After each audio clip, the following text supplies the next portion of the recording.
여호수아 13장에서부터 21장까지의 내용은 우리가 저번 시간에도 나누었듯이 가나안 땅에 대한 분배 내용을 갖고 있고 그것이 다 그 분배가 다 맞췄습니다. 그래서 12지파 안에 거기에는 이제 레위 지파까지 포함이 되죠. 레위 지파까지 다 땅 분배 또 거주할 성읍을 다 분배 마쳤습니다.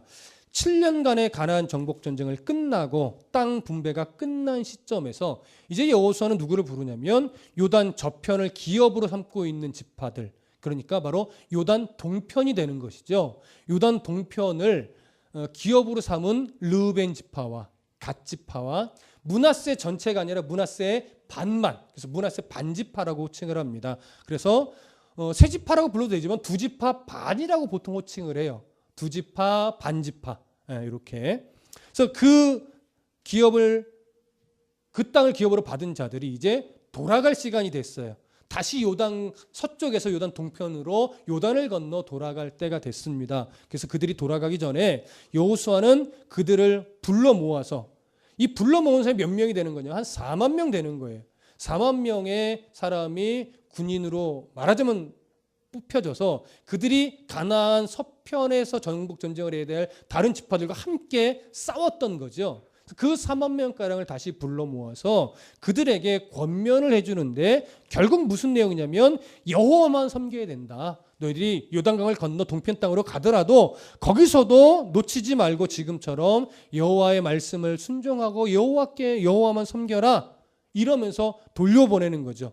그러면서 불순종하게 될 때는 또 어떤 일이 일어날 것인지에 대한 경고도 함께 해주면서 보내는 장면이 바로 오늘 본문인데, 오늘 본문의 내용은 그래서 그 아주 본질에 대한 부분이기 때문에 또 중요합니다. 자, 1절부터 3절까지 함께 읽어보겠습니다. 1절부터 3절 시작. 그때에 여호수아가 르우벤 사람과 갓 사람과 므낫세 반지파를 불러서 그들에게 이르되 여호와의 종 모세가 너희에게 명령한 것을 너희가 다 지키며 또 내가 너희에게 명령한 모든 일에 너희가 내 말을 순종하여 오늘까지 날이 오래도록 너희가 너희 형제를 떠나지 아니하고 오직 너희의 하나님 여호와께서 명령하신 그 책임을 지키도다. 자, 여기에 그때에라고 하는 것은 바로 7년간의 전쟁을 마치고, 7년간의 전쟁은 정착을 위한 싸움이 아니라고 말씀드렸어요. 주된 왕들과 주역 부대들을 없애는 것이지 그 땅의 모든 거주민들이 다 쫓겨난 상태, 이런 상태는 아니에요. 그럼에도 불구하고 주력 부대들과 왕들이 다 말하자면 그들에게 승리했고 그들을 격파했기 때문에 이미 가나안의 모든 땅에 남아있는 사람들은 두려움에 떨고 있으며 함부로 이 이스라엘을 대적할 만한 용기를 내지 못하고 있는 때입니다. 그래서 앞절에서 무슨 얘기를 했어요? 그 땅에 하나님 뭘 줬어요? 안식을 줬어요. 전쟁은 남아있지만 하나님은 이미 안식을 줬다라는 표현에 대해서 우리가 살펴보았는데, 바로 그러한 안식이 주어졌을 때 그때 여호수아가 가나안 정복 전쟁을 함께 했던 바로 두 지파와 반지파를 불러낸 것입니다. 아까도 설명했듯이 그들은 가나안 전쟁에 사실은 외적으로 보면 참여하지 않아도 되는 자들이었어요. 왜요? 요단을 건너오기 전에 이미 동편 땅을 주세요 하고 좀 억지로 그 땅을 받아낸 지파기 때문에, 기업으로 이미 받았기 때문에 거기서 그냥 살면 돼요. 그러나 그건 백성들 전체의 뜻도 아니었고 하나님의 뜻도 아니었죠. 그 내용을 한번 좀 살펴보고 가시죠. 민수기 32장으로 가보겠습니다. 민수기 32장. 민수기 32장 6절부터 15절까지 한번 보겠습니다. 민수기 32장 6절부터 15절. 자, 함께 읽겠습니다. 시작. 모세가 갓 자손과 르우벤 자손에게 이르되 너희의 형제들은 싸우러 가거늘 너희는 여기 앉아 있고자 하느냐? 너희가 어찌하여 이스라엘 자손에게 낙심하게 하여 여호와께서 그들에게 주신 땅으로 건너갈 수 없게 하려느냐? 너희 조상들도 내가 가데스 바네아에서 그 땅을 보라고 보냈을 때에 그리하였었나니 그들이 에스골 골짜기에 올라가서 그 땅을 보고 이스라엘 자손을 낙심하게 하여서 여호와께서 그들에게 주신 땅으로 갈 수 없게 하였었느니라. 그때에 여호와께서 진노하사 맹세하여 이르시되 애굽에서 나온 자들이 20세 이상으로는 한 사람도 내가 아브라함과 이삭과 야곱에게 맹세한 땅을 결코 보지 못하리니 이는 그들이 나를 온전히 따르지 아니하였음이니라. 그러나 그나스 사람 여분네의 아들 갈렙과 눈의 아들 여호수아는 여호와를 온전히 따랐느니라 하시고 여호와께서 이스라엘에게 진노하사 그들에게 40년 동안 광야에서 방황하게 하셨으므로 여호와의 목전에 악을 행한 그 세대가 마침내는 다 끊어졌느니라. 보라, 너희는 너희의 조상의 대를 이어 일어난 죄인의 무리로서 이스라엘을 향하신 여호와의 노를 더욱 심하게 하는도다. 너희가 만일 돌이켜 여호와를 떠나면 여호와께서 다시 이 백성을 광야에 버리시리니 그리하면 너희가 이 모든 백성을 멸망시키리라. 자, 이 내용을 보시면 요단 동편에서 먼저 땅을 기업으로 받았던 르벤과 갓과 므낫세의 반 지파는 사실은 전쟁에 참여하고 싶지 않았었던 거예요. 근데 모세는 그들에게 이 말씀을 당부하면서 너희들이 같이 건너가지 않으면 백성들도 낙심할 것이고 하나님도 그것을 원하지 않는다. 그러니 너희들은 같이 건너가서 이 싸움에는 참여해야 된다. 이 얘기를 해요. 여기에는요, 어떻게 보면 좀 두 가지 의미가 좀 담겨 있어요. 첫 번째는 그 땅이 아무리 풍요로워 보여도 가나안 땅에 하나님 약속하신 그 땅을 니들이 기업으로 받아야지 여기에 머물려고 하면 되겠느냐 하면서 그 땅의 전쟁에 참여하면서 사실은 마음을 돌이키기를 원하셨겠죠. 그리고 또 하나, 만일 돌이키지 않는다 하더라도 그 땅의 전쟁을 참여하면서 하나님이 어떻게 승리를 주시는지를 경험케 하고 그 경험을 가지고 다시 이 땅으로 돌아왔을 때 하나님만을 의지하는 것이 정답이구나 라고 하는 것에 대한 분명한 확신을 가지게 하고픈 아마 두 가지 의도가 이 안에 담겨 있지 않는가 생각을 합니다. 그러나 기본적으로 그 두 가지 의미보다 더 앞서는 것은 뭐냐면 이들이 함께 가나안 땅에 들어서 싸우는 것이 누구의 뜻이에요? 하나님의 뜻이에요. 그래서 그들은 가야만 했던 거예요. 그런데 하나님의 뜻보다 자기들은 이미 땅을 받았다 이거죠. 그래서 머무르려고 했던 그들을 모세는 하나님 모세의 입술을 통해서 그들을 일으켜 세워 전쟁에 참여하게 하나님이 만드셨던 겁니다. 여러분, 하나님이 우리를 때로는 주저앉지 못하게 만드실 때가 있어요. 안주하지 못하게 만드실 때도 있습니다. 그래서 때로는 더 어려움 중에, 그래서 때로는 더 막 정신없는 상황 속으로 더 밀어넣기도 해요. 왜요? 그 상황으로 들여보내야 오히려 더 하나님을 찾을 수 있기 때문에.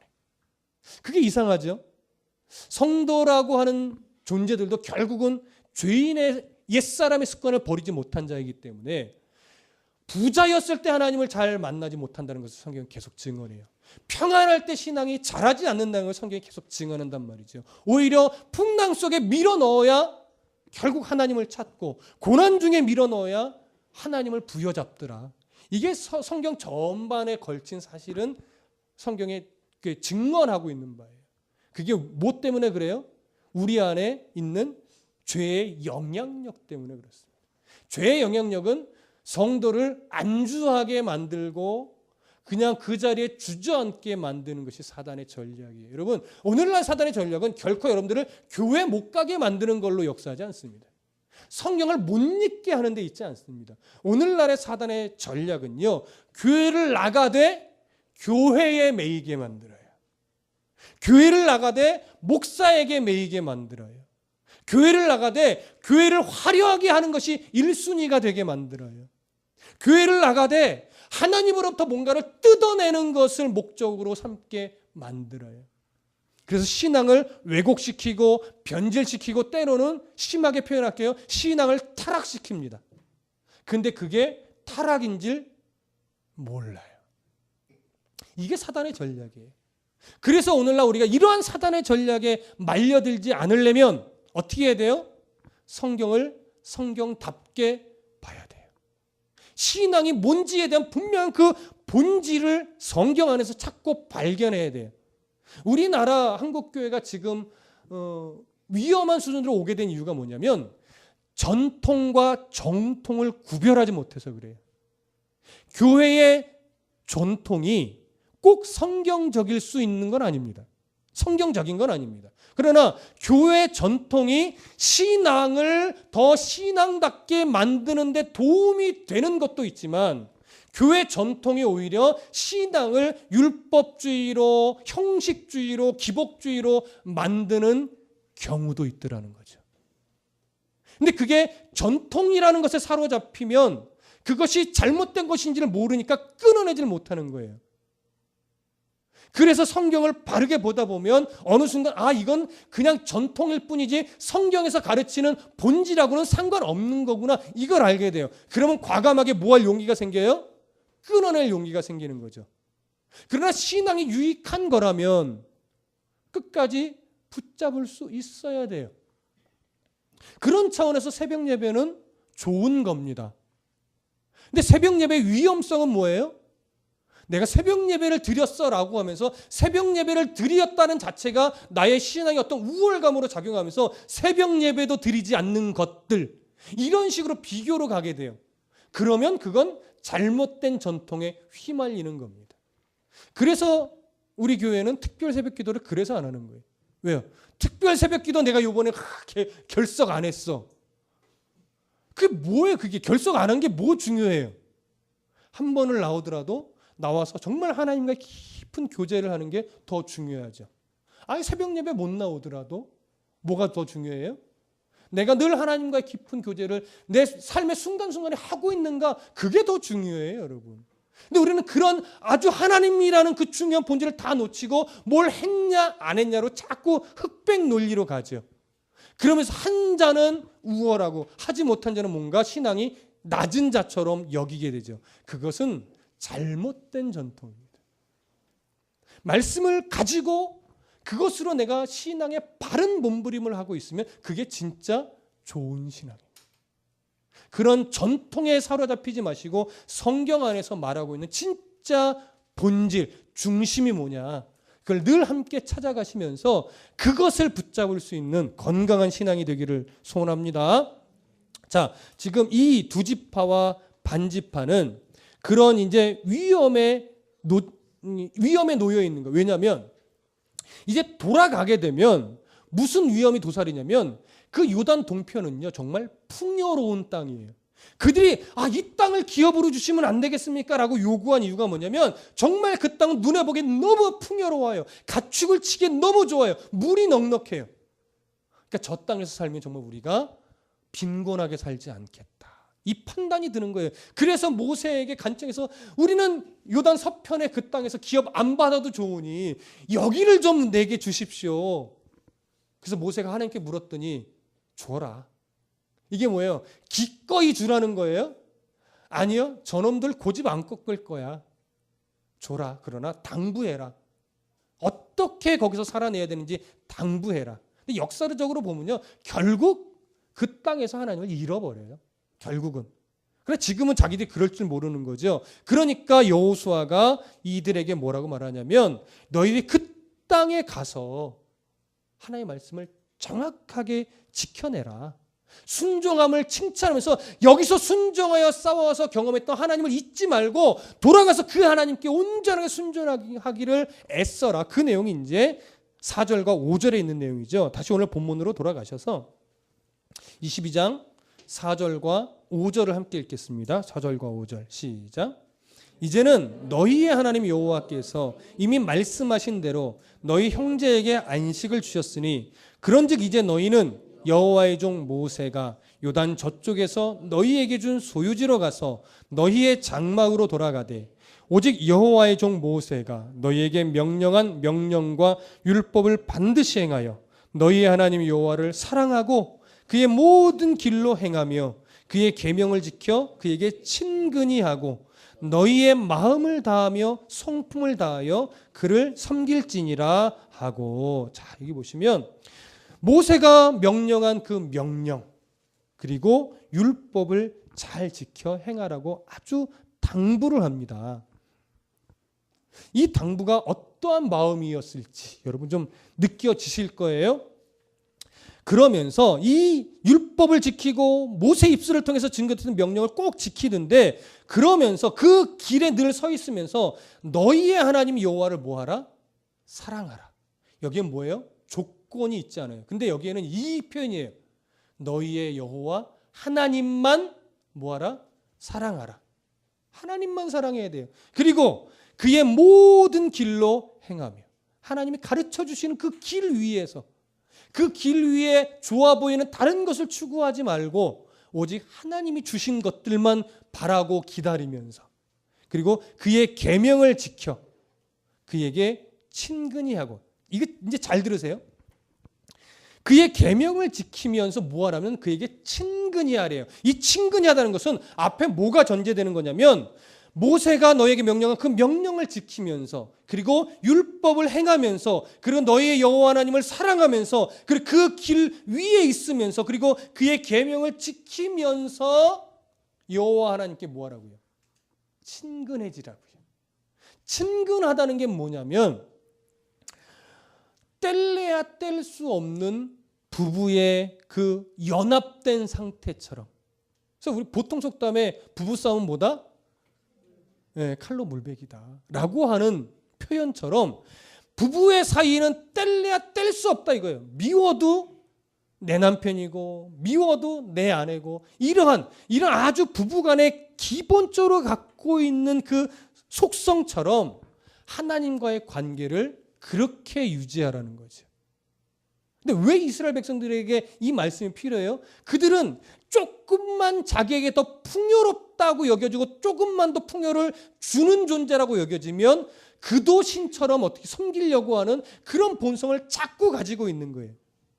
그러니까 하나님을 하나님으로서 섬기지 않고 하나님을 형상화하는데, 그 형상화가 어떤 이미지의 형상에 담아요? 황소라고 하는 이미지. 황소가 가지고 있는 이미지는 뭐예요? 능력, 풍요, 다산 뭐 이런 거예요. 그런 것의 가장 대표적인 동물의 형상이 황소입니다. 그래서 황소라는 형상을 만들어 놓고 거기에 누굴 집어넣는 거예요? 하나님을 집어넣는 거예요. 이게 어처구니 없는 거죠. 이게 오늘날로 쉽게 이야기하면 이런 거예요. 보통 기독교에서는, 보수적 신앙에서는 교회 강단에 십자가를 두지 않습니다. 보통은. 근데 우리가 십자가를 우상화하지 않기 때문에 그냥 하나의 상징적 이미지로 보기 때문에 굳이 교회 안에 십자가의 이미지가 있어도 그걸 그냥 무방하게 여기는 거지, 본래 기독교의 신학 안에는 교회 안에 십자가 형상을 두지 않는 게 사실은 원칙입니다. 저희 교회도 그러고 보니까 없지요. 없다고 해서 교회는 아닌 건 아니죠. 그렇죠?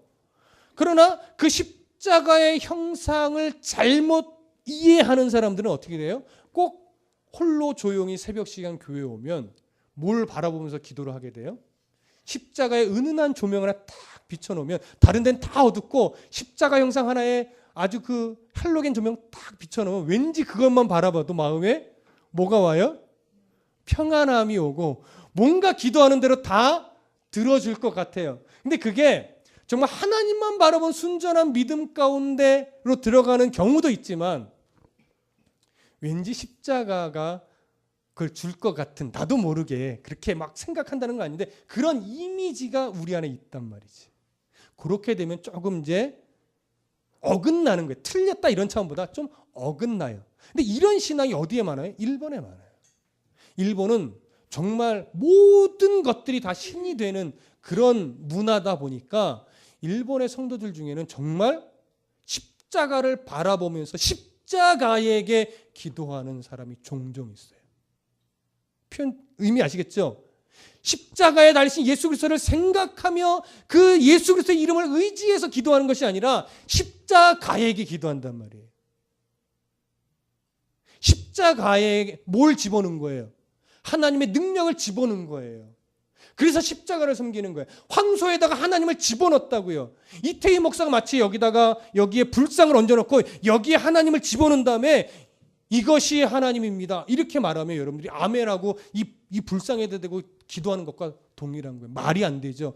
이렇게 말도 안 되는 이야기를 하면 정말 말도 안 되네 하는데 우리는 그런 이미지가 은연중에 십자가라고 하는 어떤 형상에다 집어넣는 경우도 있단 말이죠. 그걸 누가 지금 그런 위험에 지금 노출돼 있어요? 특별히 요단 동편으로 건너갈 이 르우벤과 갓과 므나세의 반지파에게 그런 위험성이 지금 있는 거예요. 왜? 그들이 그 땅을 기업으로 달라고 했던 첫 번째 이유가 하나님 때문에 아니었기 때문에 그래요.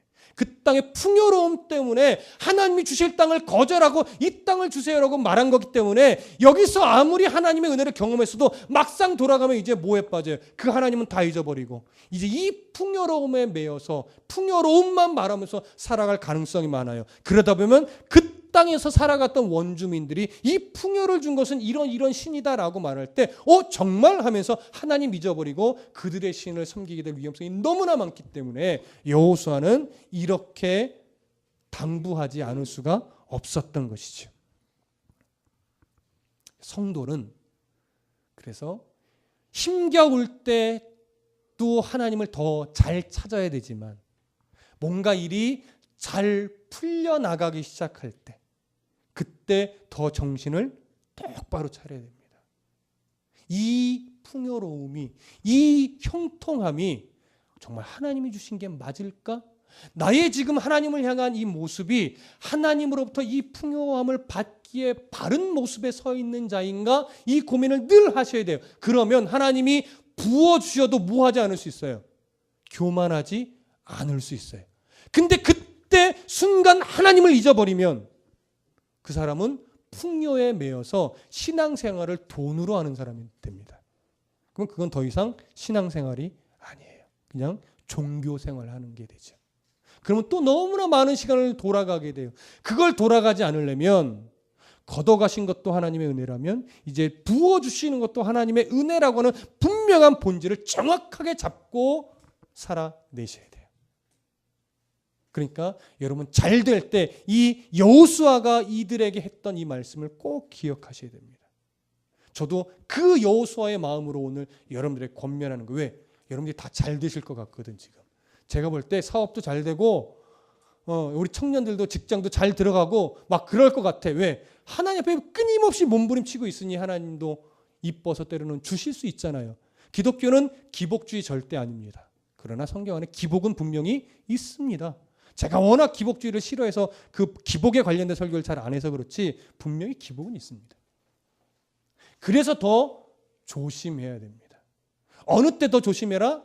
잘 될 때. 뭔가 좀 잘 벌릴 때, 뭔가 좀 내가 계획했던 대로 일이 술술 잘 풀려나가는 것 같을 때 그때 다시금 제자리에 멈춰서서 내가 하나님 앞에 지금 바르게 서 있는 것인가?